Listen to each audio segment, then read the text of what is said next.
নারী হলো লজ্জা। নারী বলে কাকে? লজ্জা আছে যা। নবীজি বলছেন, নবীজি। মা বোন আপনাদেরকে বলি পরিষ্কার কথা, আল্লাহর রাসূল সাল্লাল্লাহু আলাইহি সাল্লাম বলছেন নারী বলে কাকে? এক শব্দ বলছে, আল মারআতু আওরাতুন। আল মারআতু আওরাতুন। নারী বলে কাকে? আওরাত, নিজেকে ঢেকে রাখে যে, আড়ালে থাকে যে, লুকিয়ে রাখে যে, গোপন থাকে যে, লজ্জা করে যে। তাহলে লজ্জা আছে যার তাকে নারী বলে, আড়ালে থাকে যে তাকে নারী বলে, হায়া শরম আছে যার তারে বলে নারী, তারে বলে নারী। যেটা বেহায়া, বেপর্দা, আটসাট কাপড় পরে, পুরুষ দেখলে নিজেও হাসে, বেড়াও হাসে, পোলাও হাসে, হেবুডিও হাসে, এটা কোনো বেডিও না, বেডির জাতও না, এইও না, নারীর জাতও না। এটা হয় প্লাস্টিক, নইলে রাবার, নইলে অন্য কিছু, পাথর ফুত্তর কিছু, যেটা ইচ্ছে এটা হোক, এটা নারী না, এটা কোনো নারী না। বেহায়া নারী হইতে পারে না, বেপর্দা নারী হইতে পারে। রব্বুল আলামিন তার আপাদমস্তক কেন পর্দা করাইলেন? কারণ তাকে বানাইছেনি হায়ার আবরণ দিয়ে। এরপরে লিখছে তাফসিরে, দারুণ কথা শুনে, মুসা আলাইহিস সালাম কে মেয়েটা এসে বলছে যে আমার আবা, ইন্না আবানা ইয়াদউকা, আব্বা আপনাকে ডাকতেছে, আপনাকে উজরত দিবে। এখন মুসা আলাইহিস সালাম তো তাদের বাড়ি চেনে না, উনি তো এখানে নতুন আসছে। এখন মেয়েটাই তাদের মেয়ে মুসা আলাইহিস সালামকে রাস্তা দেখাবে, মানে পথ প্রদর্শক। পথটা দেখাইবে কে? মেয়েটা দেখাবে। এই মুসা আলাইহিস সালাম তাফসিরে লিখছে, মুসা আলাইহিস সালাম বললেন তুমি আমার পিছনে হাঁটো, আমি সামনে থাকবো, পিছন থেকে তুমি ডান বাম বলবা, যাতে করে তোমার কিংবা আমার পর্দার খেলাফ কারো না হয়। অথচ নিয়ম হলো কি, যে রাস্তা দেখায় সে কোনা দিতে হয়, সে সামনে থাকে। আপনি আমার পিছে পিছে আইয়েন, ঠিক কিনা বলেন? যে গাড়ি রাস্তা দেখায় হে সামনে থাকে না, যে মোটর সাইকেল রাস্তা দেখায় হে সামনে থাকে না। মুসা আলাইহিস সালাম বলছে তুমি সামনে হাঁটবা না, তুমি পিছনে হাঁটো। পিছন থেকে কি বলবা? ডান বাম বলবা, তোমার বাড়ি দেখাইবা, যাতে করে পর্দার খেলাফ না, পর্দার খেলাফ না। আজ নারী সুখ খুঁজতেছে ভিন পুরুষের রাস্তার বখাটের মুচকি হাসির মধ্যে। সে তো নিজেই সুখে নাই, সে তোমারে সুখ দিবে কিভাবে? সে যদি সুখে থাকতো সে তো আল্লাহকেই বন্দেগী করত। বন্দেগী। মোবাইলের যুবকের কাছ থেকে যদি কোনো মেয়ে সুখ খোঁজে, সে সুখ পাবে কিভাবে? সিনেমার নায়কের কাছ থেকে যদি সুখ খোঁজে, তারই তো কোনো সুখ নেই, তারই তো সুখ নেই। সেই তো সকাল বিকাল মানুষ বদলায়, বছরের মাথায় একবার বিয়ে করে, বছর শেষে কয় দিলাম, আবার মোবাইলে জানায় যে তারা ছেড়ে দিছে। এই জন্য মা বোন আমার কথা শক্ত হলে মাফ করেন, বাকি আজ শক্ত কিছুটা না বলে উপায়ও নাই। একটা সময় তো মানুষকে রোগ ব্যাধিতে সিরাপ দিলেই সারত, কোলের বাচ্চারেও ডাক্তাররা অ্যান্টিবায়োটিক দেয়। কি কন? কোলের বাচ্চাকেও মানুষ এখন কি দেয়? ডাক্তাররা অ্যান্টিবায়োটিক দেয়। হয় না আগের মতো, সিরাপে হয় না। আগের নারী সামান্য কথা বললেও চোখ কান্নায় ভেসে যাইত, লজ্জা বোধ করত, শরম বোধ করত, কাঁদত। আমার তো পুরা চোখে ভাসে। আমার বয়স কত? আমার বয়স তো কমপক্ষে 80-90 বছরে, ঠিক না? কি করানো হবে? আমার বয়স বরাবর 42 বছর। তাইলে আমি ছোটবেলায় মাকে কত দেখছি। আমার আম্মা, দাদি, খালাম্মা, বড় খালারে দেখছি রিক্সার মধ্যে চতুর্দিকে কাপড় পেঁচাইয়া ছাতা সাথে কইরা আমগরে নিয়া কোথাও যাইতে। ছাতা থাকতো, কাপড় দিয়া রিক্সা চতুর্দিকে কি লাগানো হইতো। আমাদের সেই মা চাচিরা তারা অবুঝ ছিলেন। আজকের বেপর্দা নারী বেশি বুঝি সুখে আছে, চালাক হইছে, বেশি লাভবান হইছে না। আমার আম্মা মাত্র 4 পাস করছে, ক্লাস 4। স্কুলে ছোটবেলায় তখনকার জীবনে প্রাইমারি স্কুলে 4 পড়ছে, এর দূরে 5-এ উঠছে। আর কয়দিন পরে মা বলছে, কত না নিয়ে কইছে আজ যাইও না স্কুলে, তোমার বিয়ে। বা বিয়ে কি আমি এটাও বুঝছি না। এরকম ছোট মানুষ বিয়ে দিয়ে দিছে। সেই ক্লাস 4 পড়া মা, মক্তবের সেই পড়ালেখা, মক্তবের হুজুরের কাছে যে কদ্দুর শিখছে, দোয়া কালাম, অজু নামাজ, এর দূরে মার পুঁজি। আলহামদুলিল্লাহ, মার 4র্থ শ্রেণী পড়া মার পর্দা দিন, মার তাহাজ্জুদ, মার নামাজ, মাস কান্নাকাটির বরকতে আমার মায়ের 5 ছেলে, তো 5 ছেলেই আলেমে দিন হয়েছে। আমরা 5 ভাই আলেম হয়েছি, কিন্তু মা হুদা 4 পাস। আজ আমাদের সেই মারা কোথায়? আজ আমাদের বোনরা কোথায়? হায় বোনেরা, সুখ খুঁজতেছেন মোবাইলে, টেলিভিশনে, নাটকে, সিনেমায়, নর্তকীর নাচে, বেহায়া যুবকের কাছে, বেশরম যুবকের কাছে। আস্তাগফিরুল্লাহ, আস্তাগফিরুল্লাহ, আস্তাগফিরুল্লাহ। ফার্নিচারের মধ্যে সুখ খুঁজে, গহনার অলংকারের মধ্যে সুখ খুঁজে, না না, আল্লাহর সেজদার মধ্যে, 5 ওয়াক্ত নামাজের মধ্যে নিজের ইজ্জত, নিজের সতীত্ব, নিজের পর্দা, নিজের লজ্জা হেফাজতের মধ্যে নারীর ইজ্জত, নারীর সম্মান, হায়া, লজ্জা। নারীর, নারী যদি দন্তার নয় কান্না, র দীর্ঘিকার রি, নারী, মনে করেন এটা যদি এখান দিয়ে লেখে তো ওইখান দিয়ে উঠবে লজ্জাশীল, মানে এটা অটোমেটিক সিস্টেম। নারী এ পাশে লিখলে ওই পাশে উঠবে কোনটা? লজ্জাশীল। মানে যে লজ্জাশীল সে নারী, যে নারী সে কি? এরে নারী, হায়া নাই, এটা কি না?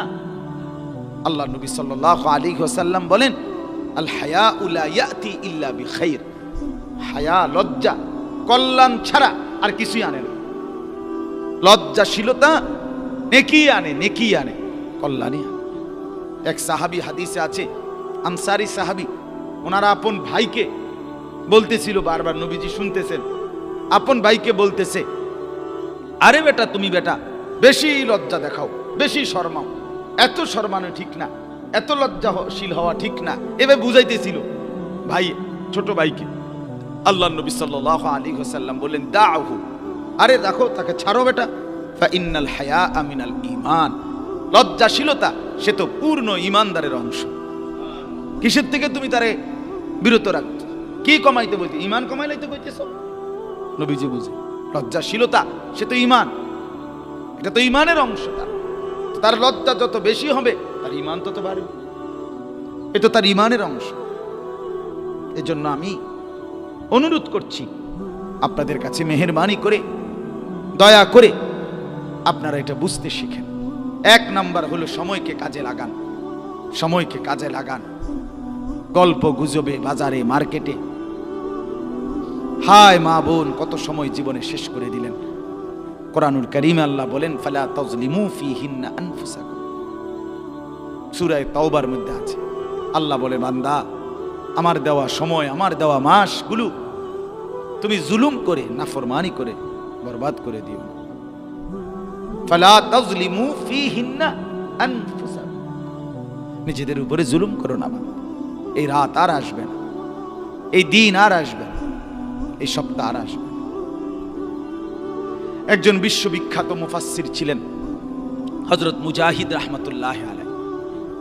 তিনি হযরত আব্দুল্লাহ ইবনে আব্বাস রাদিয়াল্লাহু তাআলা আনহুমার ছাত্র, তাবিঈ মুফাসসির মুজাহিদ।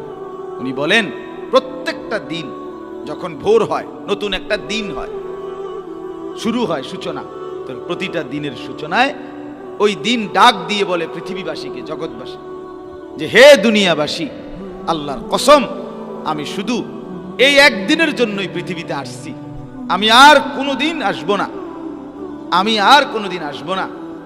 তোমরা আল্লাহর ওয়াস্তে আমারে বরবাদ করো না, আমারে নষ্ট করো না, আমারে কদর করো। বলেন, আজকে 1 আগস্ট, আজকের এই মঙ্গলবার, আজকের আর কোনোদিন আসবে? কি মনে হয় আসবে কোনোদিন? আর আগামী মঙ্গলবার আইতো না? আগামী মঙ্গলবার কি 1 আগস্ট? তাইলে এটা কি আর আসবে নি? এই আর আসবে, এই ক্ষণ আর মিলবে না। এই জন্য এই নওজোয়ান ভাই তুমগো কয়েকজন বলি, ভাই জীবনের কদর করো ভাইয়া, সমবয়সী বন্ধুর থেকে নিজেকে আলাদা করো। জীবনের সবচেয়ে খতরনাক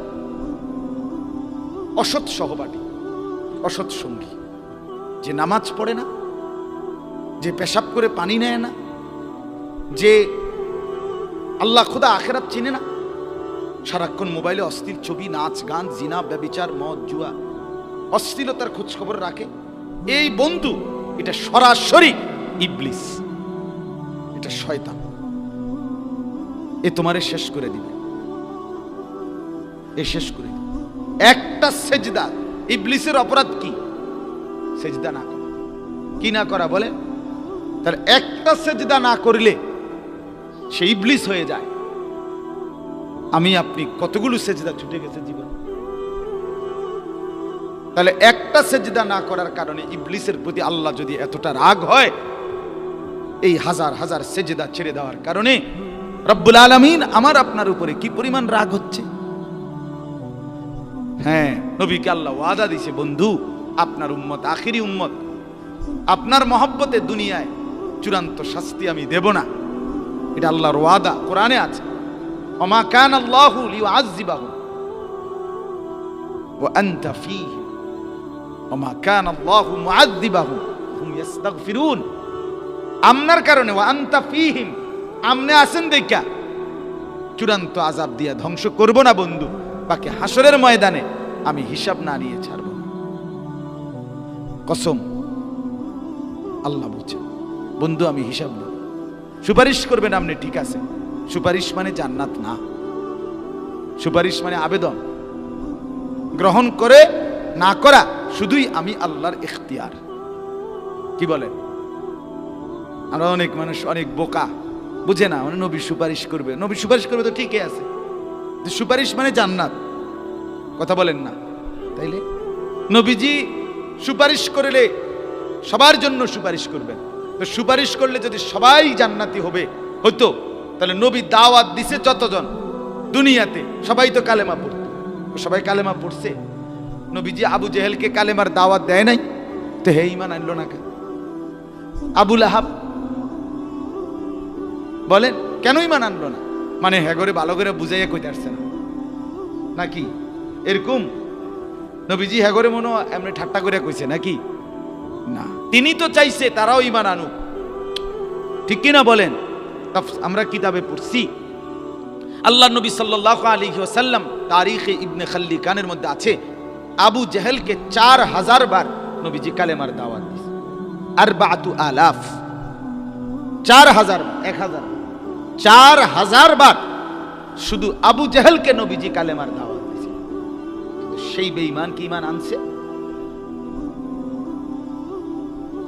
তাইলে নবী সাল্লাল্লাহু আলাইহি ওয়াসাল্লাম নিজের মেয়ে ফাতেমাকে বলছে, ফাতেমা দরজার কড়া নাড়তেন, হাদিসে আছে ফজরের ওয়াক্তে কড়া নেড়ে বলতেন, ফাতেমা কুমি লিসসালাহ, মারে নামাজের জন্য ওঠো মা, আনকিজি নাফসাকে মিনান নার, জাহান্নামের আগুন থেকে নিজেকে বাঁচাও মা, ফা ইন্নী লা উগনি আনকি মিনাল্লাহি শাইআন, আমি মুহাম্মদের মেয়ে, এই কথা বললে মা আমি তোমার হাসরের ময়দানে কোনো উপকার করতে পারবো না।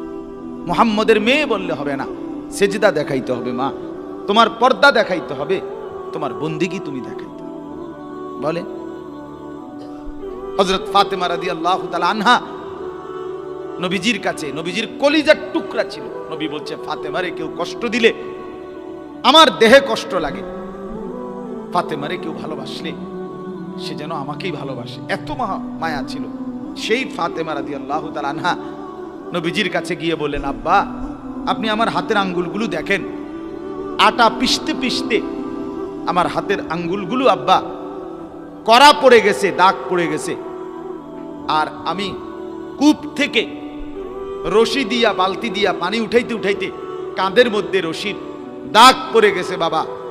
আব্বা যুদ্ধের ময়দান থেকে মুসলমানরা আপনারা যুদ্ধ করে অনেক দাসী বান্দি পাইছেন, যুদ্ধে বন্দি, আমারে যদি এখান থেকে একটা দাসী দিতেন তাইলে আমি একটু সহযোগিতা পাইতাম, একজন কাজের লোক পাইতাম, আপনার নাতি হাসান হুসাইনও কত কষ্ট পায়, আমার একটু দিবেননি আব্বা, একজন দাসী দেন।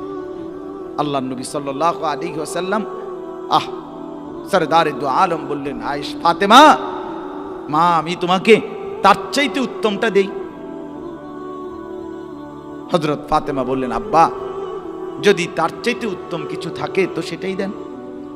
আল্লাহ নবী সাল্লাল্লাহু আলাইহি ওয়াসাল্লাম বললেন, মা প্রতিদিন রাত্রে যখন সারা দিন মেহনত করে ঘুমাইতে যাবা, তো রাত্রে ঘুমের আগে 33 বার সুবহানাল্লাহ, 33 বার আলহামদুলিল্লাহ, 34 বার আল্লাহু আকবার, এই 3 তাসবিহ পড়বা, 100 বার পরে ঘুমাবা। আল্লাহর কসম মা, এটা দাসী বান্দির চাইতেও তোমার জন্য অনেক উত্তম হবে। নবীর দুলালি আদরের কন্যা ফাতেমা চাইছিল দুনিয়া, মানে একটা দাসী। বাবা দিলেন সন্তানকে, কন্যাকে আখেরাত। আখেরাত না, মেয়ে চাইছে কি দুনিয়া, বাবা দিলেন কি বলছে মা এটা উত্তম, এটা উত্তম। হযরতে আলী রাদিয়াল্লাহু তাআলা আনহু জিজ্ঞেস করছে ঘরে আসার পরে, ফাতেমা আব্বাজান কিছু দিছে তোমারে? বলছে আব্বা দাসীবাদীর চাইতে উত্তম কিছু দিছে। বলছে কি? বলছে 33 34 বার সুবহানাল্লাহ আলহামদুলিল্লাহ আল্লাহু আকবার, এই তাসবিহ ঘুমের সময় পড়তে বলছে। নামাজের পরেরও হাদিস আছে, ঘুমের সময় আলাদা পড়তে বলছে। হযরত আলী রাদিয়াল্লাহু তাআলা আনহু, আমি নিজে কিতাবে পড়ছি, আল আযকার ইমাম নববী রাহমাতুল্লাহর লিখিত কিতাবে আছে। হযরত আলী রাদিয়াল্লাহু তাআলা আনহু বলেন, ফাতেমার মুখ থেকে নবীজির এই কথা শুনবার পরে যে ঘুমের সময় এই 3 তাসবিহ পড়তে বলছে, কয় যে আল্লাহর কসম ফাতেমার মুখ থেকে শুনবার পরে আমি আর কোনোদিন কোনো রাত এই তাসবিহ না পড়ে ঘুমাইনি। স্বামীও নারাজ হয় নাই স্ত্রীর প্রতি, বুঝছি তোমার আব্বা কি ওয়াদের পাঠাইলাম একটা দাসীর জন্য, আর দিয়া দিছে তাসবিহ। না, আলী আরো বলেন, আমিও এই তাসবিহ ফাতেমার সাথে সাথে আমিও পড়তে থাকছি। উনিও বুঝছেন যে আমার শ্বশুর আমার এই আখিরাত দিছে, আখিরাত দিছে, দুনিয়ার যৌতুক দিছে না, আরে আখিরাতের জান্নাত পথ দেখায় দিছে।